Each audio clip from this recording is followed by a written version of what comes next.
So today our distinguished panel is Mark McCormick, Jim Searcy, and Alex Worrell. They will share their story and perspective and insight in living with a respiratory illness. Sorry. My name is Mark McCormick, and I'm a patient at National Jewish Hospital, and I was diagnosed with IPF, that's that idiopathic pulmonary fibrosis that Dr. Huey talked about this morning, and I was diagnosed in 2012. Kind of started this journey with the fact that I had a cough that just would not go away, and I complained to my primary care physician. I had a cough that didn't want to go anywhere, and he said, okay, we'll do a chest x-ray, we'll do some checking, we'll get back to you.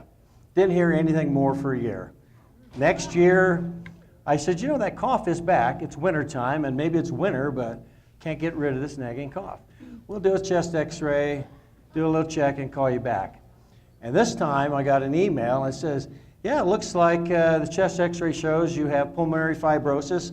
No change from last year, same pulmonary fibrosis. And so I looked it up. And so that's a heart stopper when you look up pulmonary fibrosis. It says, you know, you have 3 to 5 years. I said, well, there's a year already gone. So I called him up and I said, I cannot believe that I just heard about this year. So what do we do now? And that's when he got me to a pulmonologist. And that person immediately saw what I had or interpreted what I had and said, you need to get to the National Jewish Health Group right away. Just get on their docket, call them up, make an appointment. And so I did, and I saw them within 4 months, I think. So, as a matter of fact, who I saw was Dr. Tristan Huey. He was the keynote speaker today. And he saw me, we went through a battery of questions, a battery of tests, ended up doing a high-resolution CT scan that you saw pictures of. And he said, I can pretty much tell you you have pulmonary fibrosis. Based on all the questions I've asked you, it's unknown why. Even though I was a smoker for 20-some years, I'd quit about 20-some years ago at that point. So he said, you know, we're going to do a lung biopsy. So I ended up getting a lung biopsy. They go in and actually on the right lung, there's 3 lobes, a lower and a middle and an upper, and they take a piece of each one and then they look at it. And so then you can see that fibrotic material and the fibrosis that's going on. And it's a lower lobe issue, generally speaking, with especially idiopathic pulmonary fibrosis, meaning it's a scarring that's taking place in the lower lobes, and then as it progresses, it moves on up and takes over the entire lung. And so that 3 to 5 year thing is they don't know why you have it, they don't know what causes it, and they don't know why the body decides it's going to completely scar your lung up trying to fix something that isn't there. And when they first started diagnosing people with it, they had lived such a long life and had complained about it, but been told they had asthma, been told they have something else. Whatever it is, they just weren't in the right, they didn't get in the right diagnosis. And by that time, it had progressed so much that they died within a year, sometimes 2. So at any rate, it's a shocking diagnosis to get. And I immediately started trying to decide what it is I need to do now. And I was still working at the time, and I ended up catching a flu bug. And I really got sick, and I had 101 temperature. And the PFT testing I did showed that I had a really huge decrease. It's the kind of decrease they see when you're on a very fast progression down. He got concerned and said, I'm going to talk to the transplant team. You need to lose weight. You need to get your BMI at a certain area. Well, as soon as the flu was gone, I actually bumped back up where I was. So I got very lucky in that my plateau didn't drop way down and stay down. I came back up, and now 5 years later, I'm about the same I was when they diagnosed me. A slight progression, but nothing to the point that I was assuming may happen to me, and that unfortunately happens to a lot of people. I got very lucky with a very slow progression of this disease. And I've been involved with a lot of different research opportunities. And I think kind of what he said in his talk, the fact that I'm actually active with trying to figure out what's wrong with me, being a part of research opportunities, paying attention to what I'm doing all the time, to the point of, in 2013, after that exasperating event that looked like I had, I decided, you know, I can't afford to be at work anymore. There's just too many bugs out there. I'm seeing way too many people. I was involved in project management, so I was always having meetings with outside vendors, outside contractors, my own folks in the building, and there's too many bugs out there. And I thought, you know what, I just don't want to have an event that's going to cause this kind of issue. So I retired pretty early, about 3 years earlier than I wanted to. But for my way of thinking, that's one of the reasons I've lasted fairly stably to this point is I don't try to get around people that are sick. If I know that one of the family members is having a birthday party and their kids are sick, I don't go. If they're coming to my house, they realize what I've got, they don't come. I don't read magazines in doctor's offices. I don't touch anything that I don't have to touch anymore. I just got really kind of I overkill maybe to a point, but you just don't know what you're touching and what you're getting a hold of. Years ago, I stopped turning on the air in an airplane because it's mainly recycled air, cabin air. It's above 80%, I think, is just recycled air. So I heard that many years ago. I was catching a cold every single time I flew, and a lot of that's because somebody at the front of the plane is coughing and wheezing. You're probably catching it out of the air. But the point is, I just did things for myself to try to keep myself as germ-free as possible. And I go to the research, I involve myself in the research opportunities, which I think is a big thing to do. Now last year, or 2 years ago, I had open heart surgery to repair a bad valve I had. So I was on a heart-lung machine, and they take and put a new valve in, and they get you back together. So I was on rehab for cardiac /pulmo rehab. Felt pretty good, got better, and quit. And last year, I went to Tucson like I do every year in January, sat on a couch from January to May, never went to the gym, which is literally across the street from my park model. I just ate, played games, and didn't do anything for 4 months. Gained about 15 pounds, got back here in June this year. I really felt terrible. I was out of shape, and my breathing now at this altitude was worse than it ever was because I was down in Tucson for so long. I tried to do a little work, and I was in the 80s immediately, desaturating. So I talked to Dr. Huey, and I said, I really messed up here, Doc, because he told me you should be working out 3 days a week. And I said, yeah, the way I interpreted that was you said, you know, exercise, turn up your oxygen as much as you need so you can exercise, and that way you'll get your exercise in. And I interpreted that as, well, if I don't exercise, I don't have to turn up the oxygen at all. So I realized, you know, I've got to get going on it. So this year, there's a group here at a table here in front of us. These are some rehab folks that I'm actually doing rehab with, and I've been there for about 2 months now. Hopefully I'll get another 20 visits set up here for it. But it's the best thing that I've ever done for myself, and it's the best thing you can do for yourself with a lung disease like this. If you can get those major muscle groups in your legs and in your arms more efficient, that way you can take stairs, you can walk downstairs in your house and walk back upstairs, you can walk out to the mailbox and come back in, with less and less required extra oxygen for that. It just makes sense. The more physically fit you are, the better you are when you're going to be in terms of breathing and your need for oxygen.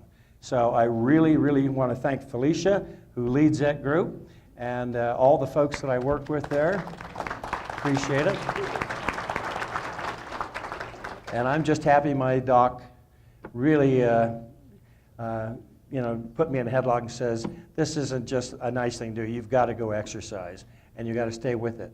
So my next big challenge will be when I've run out of trips to rehab, I literally, again, have a rec center across the street from my house that's full of equipment, and I've just got to discipline myself and get over there and start doing it. And if you haven't gotten yourself into a rehab, if you're thinking about it, I can just say it's the best thing you can do for yourself at this point in time to stay physically fit and active. Thanks much.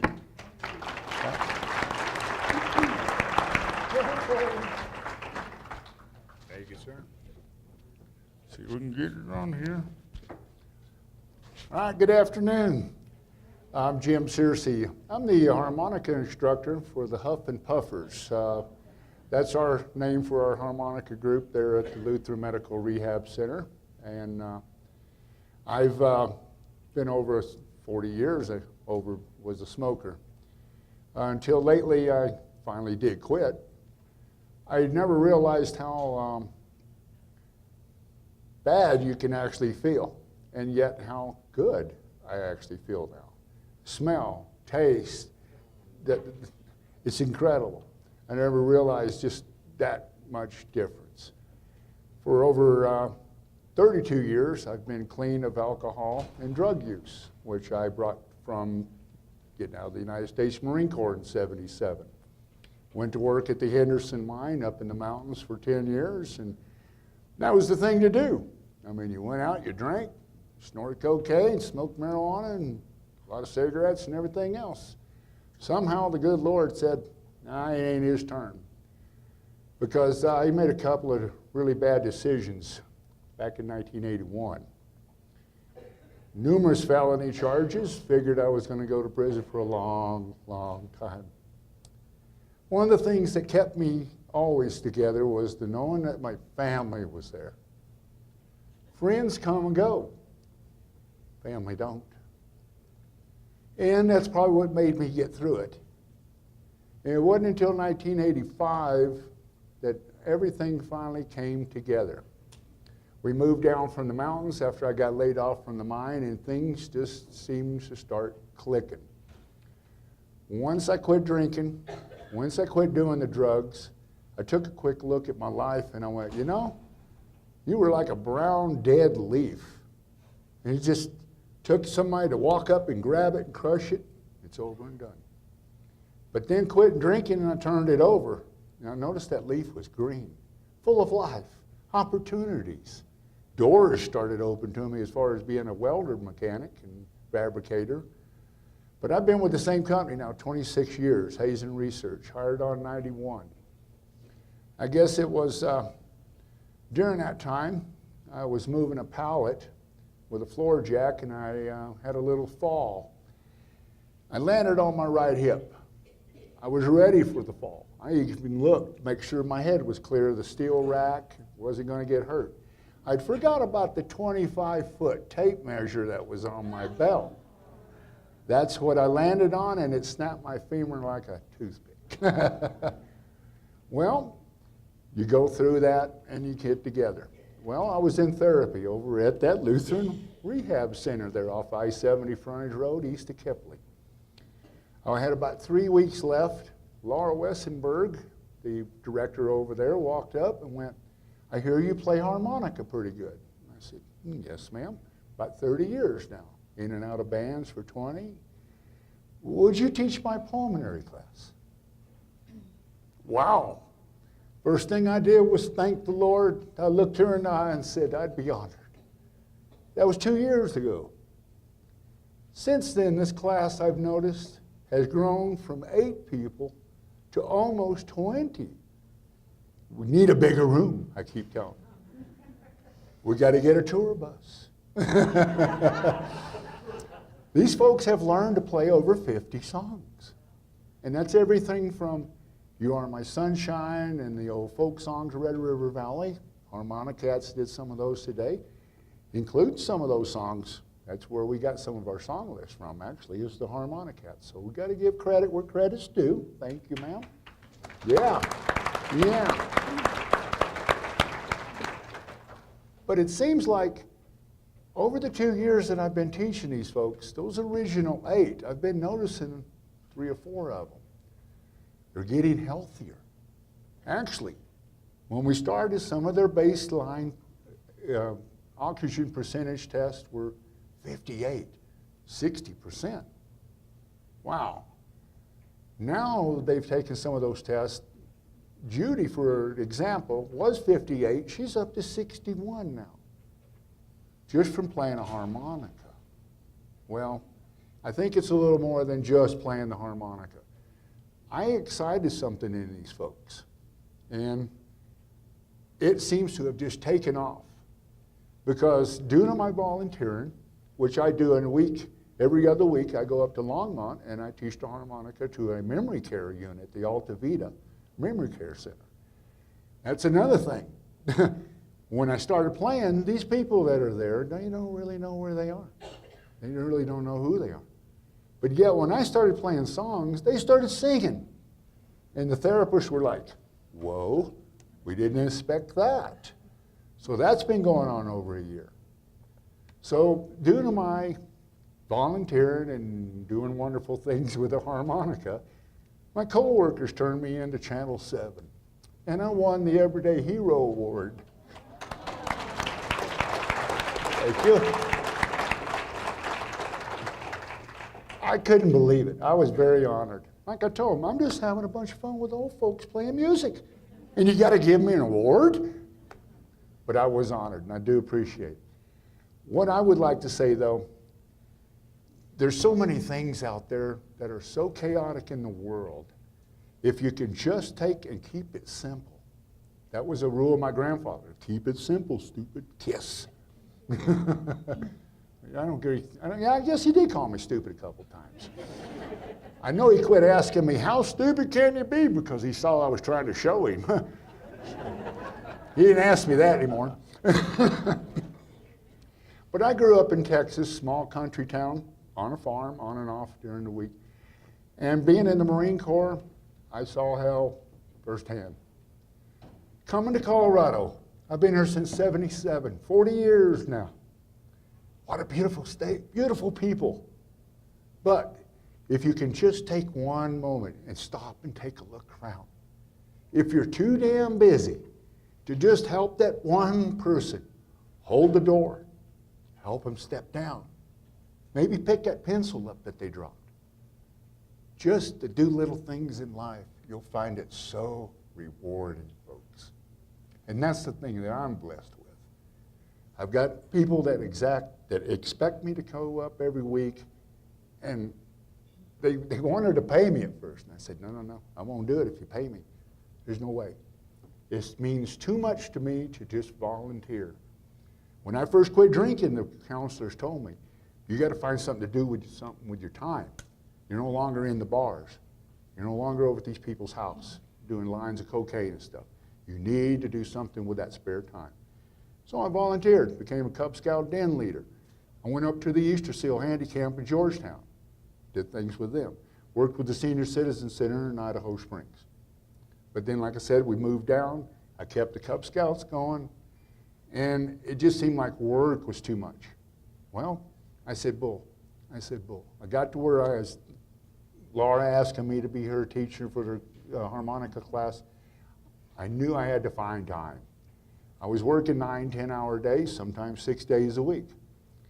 I got with my boss and I said, hey, how about if I just take a afternoon off and I work an extra Saturday or something? He goes, okay. So I did give my company credit. They modified my work hours so I could do this class. And it's meant everything in the world to me. To have the opportunity to come here and speak with you guys, share my story. Thank you so much.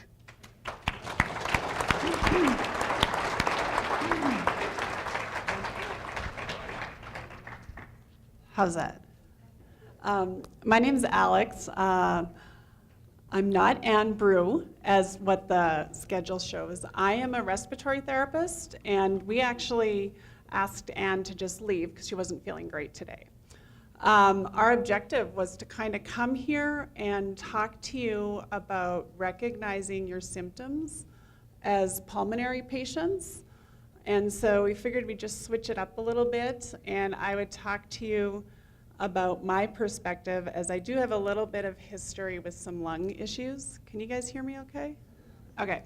So I'm a respiratory therapist, but I've also have what's called bronchiectasis. And when I started in the healthcare field, working in intensive care, I'd probably get 4 or 5 pneumonias a year. And being young, just trying to work through it, trying to pay the student loans, I would pick up extra shifts and continually get sicker, come around and recover a little bit. So Anne wanted to share with you what an action plan is. And you guys should have these in your folders. I'm gonna open up my graphic that kind of gives you a better look at what's happening in your lungs when this is going on. Thanks, Jim. Unlike Mark, I was a little too young to hit retirement. Fortunately for me, working at UC Health, my management let me move over to pulmonary rehab, so I left the intensive care unit. There we go, that's gonna pick up in a second. So one of the things that I was always kind of trying to deny as I was getting sick at work was that I was actually feeling short of breath. And I just thought, running around, pushing those beds and whatnot. So I just wanna walk you through what your airways look like. This here are what we call the alveoli and the air sacs, where we're breathing in the oxygen too. And there's a whole bunch of little vessels that absorb that oxygen and take it to your heart and pump it throughout your body. You can see over here that this lung is listed as a normal lung. I am gonna, for exaggeration's sake, take it down to severe.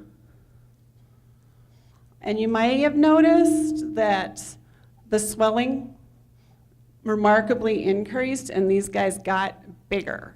So I'm gonna switch it one more time for you. That's normal.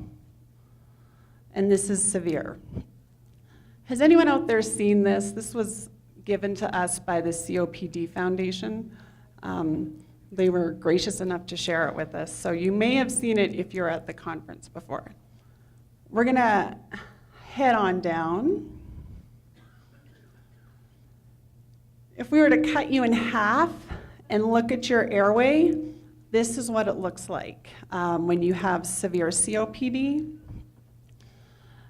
This widening here really affects the way you can move air in and out of your lungs. So if you have that action plan and you look at the yellow zone, one of the signs and symptoms is that you're more breathless than you usually are.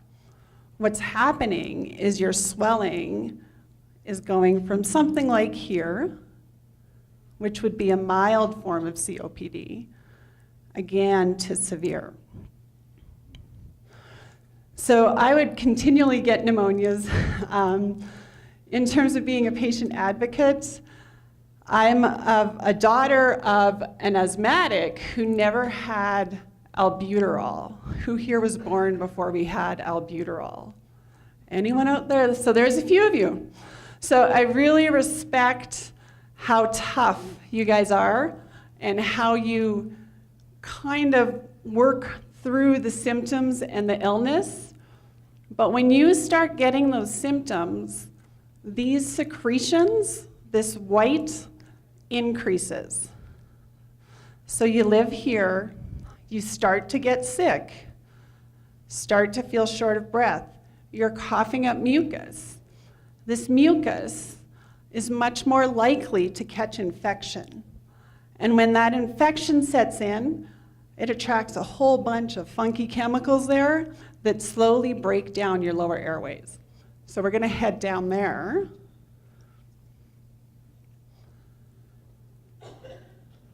And so going back to where being raised by the dad who didn't have albuterol, a lot of times when I was sick as a kid, they'd be like, shake it off, come on, you can do it. And meaning all wellness in his heart, he was just like, you gotta get through this, not wanting me to be babied.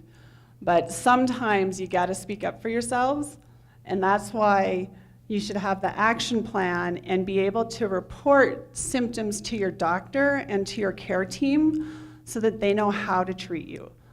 I'm going to head down here a little bit more. You can see how it's a little bit narrowed, and I'm going to take it back out so you'll see a healthy lung. But this is when your doctor wants to know what's happening, and this is when they want you to step up before you get hospitalized so that they can give you the right treatment. And Dr. Huey this morning was even talking about the importance of treating your exacerbations with ILD quickly and getting on top of it, because we don't want all those chemicals that our body produces to break down your airways more. So I'm going to put this back to mild. So that's a nice open airway. That's a feeling good day. If you're looking at your action plan, excuse me, that would put you in the green zone. And you can see how wide that is. I'm going to zoom back up out. And that's what it should look like. I don't know if you remember when you were going down in, but you can see how that just really limits your airflow. So you guys are your own best advocates, and it's important to just be aware of what your signs are that make you sick. And it's gonna look different for everybody depending on your diagnosis and whatnot, however. But if you've been hospitalized, if you've been hospitalized, it's always good to take a little bit of time to reflect back to the way you felt the days before that hospitalization and what you might have been able to share with your doctor so that you're not always getting put in the hospital, getting exposed to extra germs, the way Mark said. And that's all I got. Questions?